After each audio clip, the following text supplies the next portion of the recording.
عليكم ورحمه الله وبركاته. ازيكم يا طلاب ثالثه اعدادي، عاملين ايه؟ ما تنسوش تشتركوا في القناه على اليوتيوب الاحمر والفسفوس الازرق والتكتوك الاسود والكوكواي البرتقالي.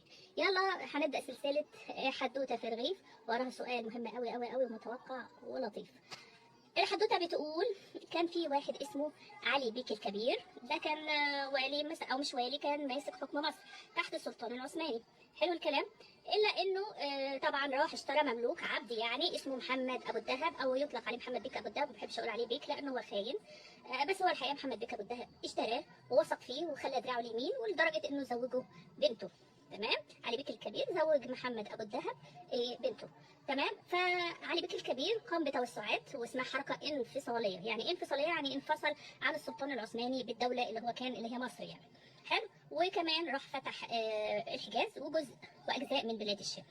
وعشان يكمل الحركه الانفصاليه بعت محمد ابو الدهب او محمد بيك ابو الدهب يروح يعمل طبعا فتوحات او يفتح بلاد الشام. فتواصل مع محمد ابو الدهب، تواصل معاه طبعا نواب عن مين؟ عن السلطان العثماني، ووعدوه بحكم مصر لو تخلص من علي بيك الكبير. وفعلا رجع تاني هو وظاهر العمر اللي هو المساعد بتاعه. ركزوا في ظاهر العمر، هي مش عندكم، بس من قتل يقتل ولو بعد حين. رجع هو وظاهر عمر ووعدوه، السلطان العثماني وعده ان لو تخلصت قتلت علي بيك الكبير هنوليك مصر. رجع فعلا بالجيش اللي كان رايح يفتح الشام، حارب جيش علي بيك الكبير وأسره وجرحه. وفعلا مات علي بيك الكبير نتيجة أثره بعدها بيوم أو بيومين. حلو، أو بأيام قليلة يعني. بعد كده سبحان الله طبعا كده، ركزوا في الحتة دي، انتهت الحركة الانفصالية ورجعت مصر تاني. رجعت مصر فين؟ إلى السلطة العثمانية. ورجعت فعليا ورسميا الى السلطه العثمانيه.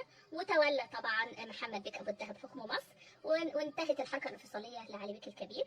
ولكن ومن قتل يقتل، ان سبحان الله ظاهر العمر اللي كان مساعد لمحمد بيك ابو الدهب الخائن سموه برضه عشان خاطر هو خان ولي نعمته سيده. ففعلا ظاهر عمر برضه تخلص منه قتله. السؤال، الحدوته خلصت.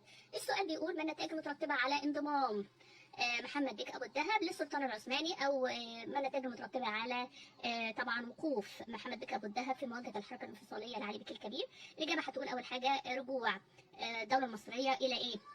الى السلطه العثمانيه رجوعا رسميا، او انضمامها للسلطه العثمانيه رجوعا انضماما رسميا. النتيجه الثانيه انتهاء الحركه الانفصاليه لعلي بيك الكبير. دي اهم حاجه. الثالثه بقى تقول موته صح كده، ومقتله. بتقولوا حاجات كتيره قوي صح كده، بس الاهم الحاجتين: انتهاء التوسعات لمحمد بيك الكبير، وطبعا رجوع مصر رسميا للدوله العثمانيه. ما تنسوش تشتركوا في القناه وتفعلوا زر الجرس ليصل لكم كل جديد. حلوه الحدوته؟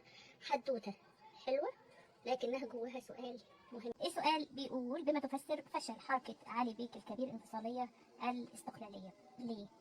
مش عارفين؟ يا اما هقول لكم الاجابه دلوقتي، يا اما هتشوفوها في القصه الحدوته اللي لسه قايلاها في الفيديوهات اللي قبل كده.